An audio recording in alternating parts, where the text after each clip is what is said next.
Hello, story lovers. Welcome back to my channel, Madly in Love, part 232.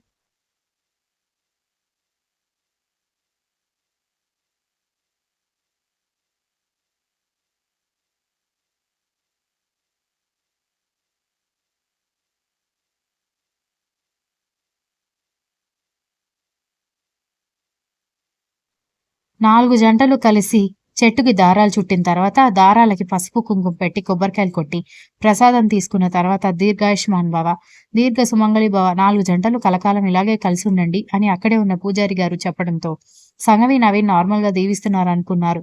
కానీ ఏమీ మాట్లాడకపోవడంతో హమ్మయ్య! అని ఊపిరి పీల్చుకున్నారు దక్ష వాళ్ళు.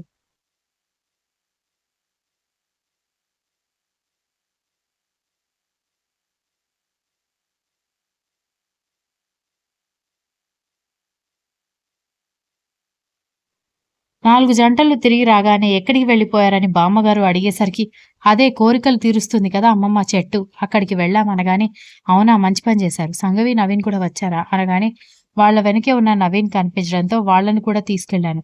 అబద్ధం చెప్పి దారం కట్టేలా చేశాను. నువ్వేం మాట్లాడకమ్మమ్మ అని దక్ష చెప్పడంతో, సరే సరే అని చెప్పింది ఆవిడ.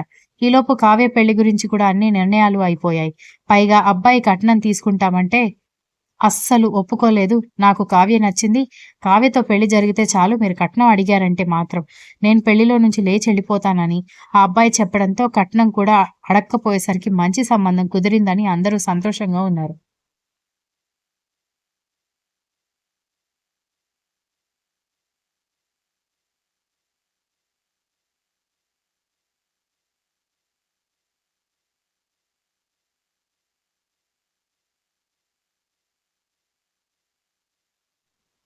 ఈలోపు జాతర మొదలై చుట్టుపక్కల ఉన్న 400 గ్రామాల నుంచి భక్తులు కిటకిటలాడిపోతూ ఉంటే, గుడిలో తిరగడానికి కూడా ప్లేస్ లేకుండా పోయింది. పైగా భక్తులందరికీ తులసి మాల ప్రసాదంగా ఇస్తూ ఉండడంతో తులసి మాల తీసుకున్నారు దక్ష వాళ్ళు కూడా. ఈలోపు బామ్మగారు పూజారి దగ్గరికి వెళ్ళి, ఇంకొక 7 రోజుల్లో జాతర అయిపోతుంది కదా, ఈలోపు ఒకసారి ఇంటికి రండి. శాంతి ముహూర్తం కోసం ముహూర్తాలు పెట్టించాలి. అలాగే కావ్య ఎంగేజ్మెంట్‌కి కూడా ముహూర్తాలు పెట్టేస్తే బావుంటుంది కదా పూజారి గారు అనగానే, శుభం శుభస్తర్ శీఘ్రం, అంతా మంచి జరుగుతుందమ్మా. మీ మనవడి భార్య మొహంలో లక్ష్మీ కళ ఉట్టిపడుతుంది. మీ ఇల్లు ఇంకాస్త అభివృద్ధి చెందడమే కాకుండా, ఇల్లు మొత్తం పిల్లా పాపలతో కళకళలాడిపోతుందని పూజారి గారు చెప్పడంతో, మంచి మాట చెప్పారు పూజారి గారు అంటూ బయటకి వచ్చేసింది బామ్మ.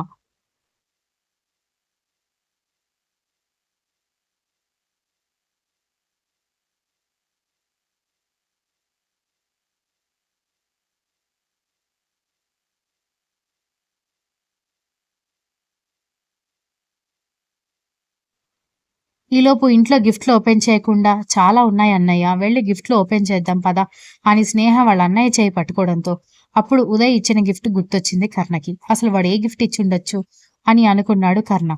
ఏంటన్నయ్య, ఏం ఆలోచిస్తున్నావు? గిఫ్ట్‌లో ఏముందో చూద్దాం పద అనగానే, వద్దు వద్దు, మీరందరూ ఇక్కడే ఉండండి. మీ వదిన అడిగితే నేను ఇంటికి వెళ్ళానని చెప్పు అనగానే, వదిన లేకుండా నువ్వెందుకు వెళ్తున్నావు అనగానే, నాకొక బిజినెస్ కాల్ ఉంది స్నేహ, ఇంకా క్వెషన్స్ వేయకు, నేను వెళ్తున్నాను.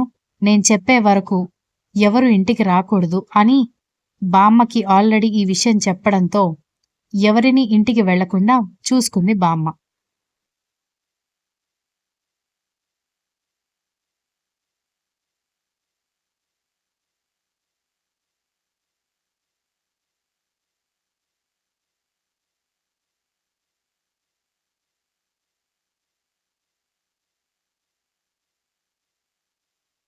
ఉదయ్ మంచివాడు కాదు. దక్షని పెళ్లి చేసుకున్నానన్న కోపంలో గిఫ్ట్ బాక్స్‌లో ఏం పెట్టిచ్చాడో తెలీదు. ఇప్పటికి 3, 4 రోజులైంది గిఫ్ట్ తీసుకొని కూడా. కానీ వాడిని నమ్మడానికి లేదు అనుకుంటూ ఇంటికి వెళ్లి గిఫ్ట్ బాక్స్‌లన్నీ వెతికిన తర్వాత ఉదయ్ పేరుతో గిఫ్ట్ బాక్స్ కనిపించేసరికి, ఎందుకైనా మంచిదని బయటకొచ్చి గిఫ్ట్ బాక్స్ ఓపెన్ చేశాడు.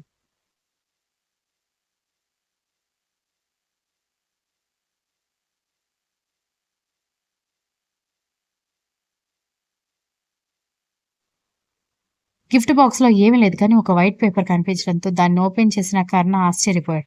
ఏదో ఫారెస్ట్‌కి టికెట్స్ ఉన్నాయి. అవెందుకో అర్థం కాలేదు.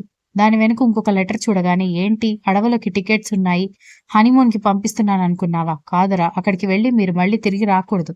అందుకే ఆ టికెట్స్ ఇచ్చాను అని ఉదయ్ రాస్తున్న లెటర్ కనిపించడంతో ఈడియట్, నేను అనుకుంటూనే ఉన్నాను వీడిలాగే చేస్తాడని అనుకుంటూ ఇంకా ప్రమాదకరంగా ఏమీ లేకపోవడంతో ఊపిరి పీల్చుకుని లోపలికి వెళ్లి ఒక బకెట్ నీళ్లు తల మీద నుంచి గుమ్మరించుకొని తల విదిలించాడు.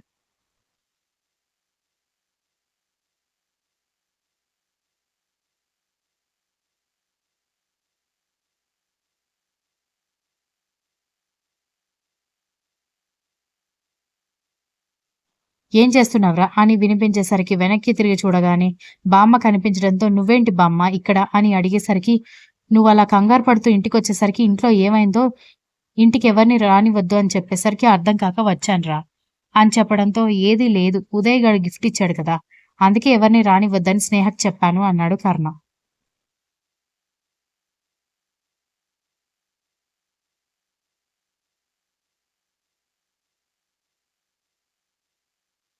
వాడి బొంద నీ గురించి తెలిసి వాడెందుకు పనికిమాలిన పనులు చేస్తాడు అని అనేసరికి నిజమే కానీ ఏదో నెగటివ్ వైబ్రేషన్స్ వచ్చాయి నానమ్మ అని చెప్పేసరికి ఏం కాదు జాతర జరిపిస్తున్నాను కదా అంతా మంచి జరుగుతుంది. సరేరా తల తుడుస్తాను అసలే చలికాలం ఈ టైంలో ఇలా తల మీద నుంచి నీళ్లు గుమ్మరించుకున్నావు అని అడిగేసరికి ఆహా తెల్లవారుజామున లేపి తలస్నానం చేయమన్నప్పుడు చలికాలం అని గుర్తులేదా నానమ్మ నీకు అనగానే అది వేరు ఇది వేరు రోజుకి 2-3 సార్లు తలస్నానం చేస్తే బ్రతుకుతారా మనుషులు అని అంటూ మనవడికి తల తుడుస్తూ నుదుటి మీద ముద్దు పెట్టుకొని ఇంత సంతోషంగా ఉంటావని నేను అనుకోలేదురా అని చెప్పడంతో దక్ష నా భార్య అయిపోయింది కదా నేనింకా హ్యాపీగా ఉంటాను నానమ్మ అని అన్నాడు.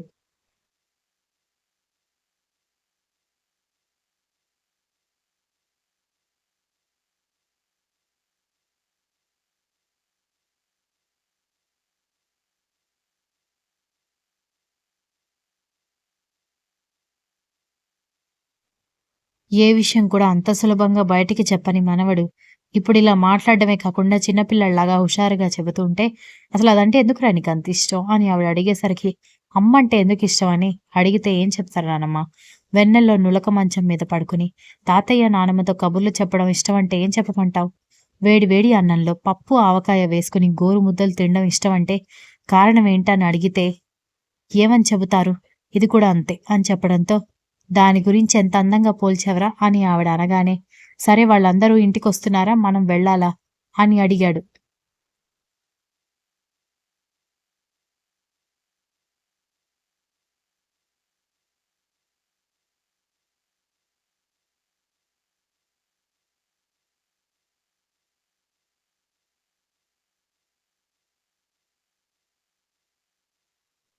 వస్తున్నారు ఇంకా మనం వెళ్లాల్సిన అవసరం లేదు అని చెప్పడంతో సరేనంటూ కర్ణ డ్రెస్ మార్చుకుని బయటికి రావడంతో అందరూ ఇంటికొచ్చారు.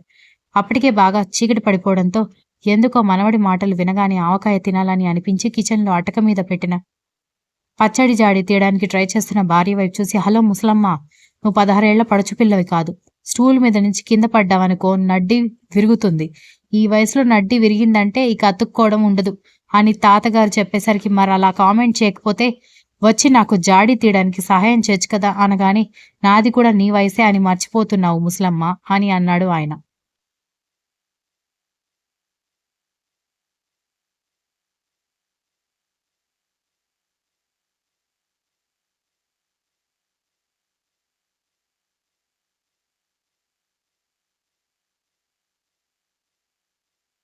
రామచంద్ర అయితే మరిప్పుడు ఏం చేద్దాం అని అంటారు అని ఆవిడ విసుగ్గా అడిగేసరికి ఇంట్లో అంతమంది మనవాళ్ళని పెట్టుకొని నువ్వు నేను నడ్డి విరగ్గొట్టుకుంటే చూసేవాళ్ళు నవ్వుకుంటూ పోతారు అనగానే పాపం పిల్లలు పొద్దున్నే స్నానాలు గట్రా చేసి అలసిపోయారని పిలవడం లేదండి అనగాని ఒక్క జాడి తీయగాని ఏమీ అలసిపోర్లే అయినా ముసలమ్మ గారికి ఆవకాయ తినాలని బుద్ధెందుకు పుట్టింది అని అడిగేసరికి ఇందక్కడి నుంచి చూస్తున్నాను ముసలమ్మ ముసలమ్మ అంటున్నారు తమరేదో పడుచు పిల్లాడైనట్టు తమరు కూడా ముసలోడే ముసలయ్యా అని అంది ఆవిడ వెటకారంగా.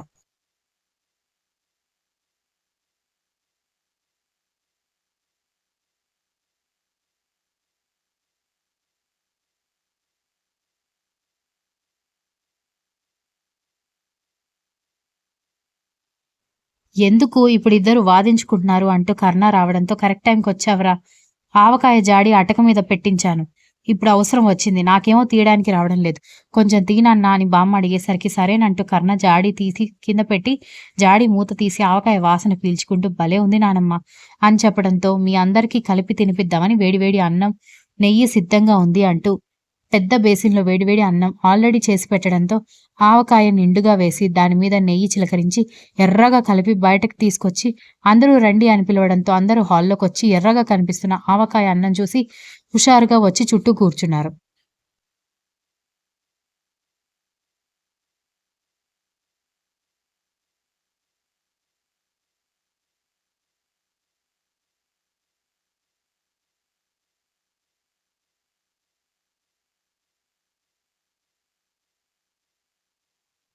ముద్దలు చుట్టి ఒక్కొక్కరి చేతిలో పెడుతూ ఉంటే ఆవురావురుమంటూ తింటున్నారు అందరూ.